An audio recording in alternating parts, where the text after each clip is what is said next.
Hi friends, if you want to select any particular data from the columns, how to select in the Excel sheet?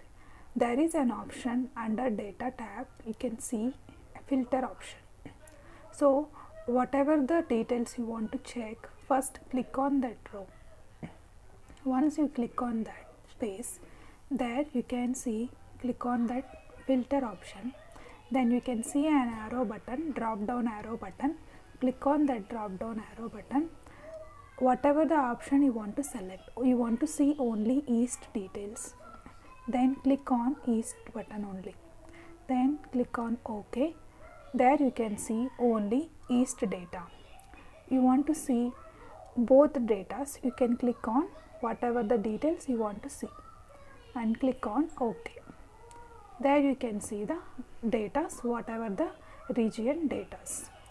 If you don't want to see, if you want to come back again, you can click on select all. Then the data will remain the same.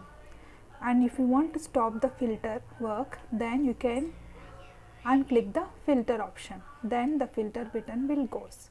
So like that you can recheck for any data by using this filter option. If you having a bulk data, this is a good choice to select the data.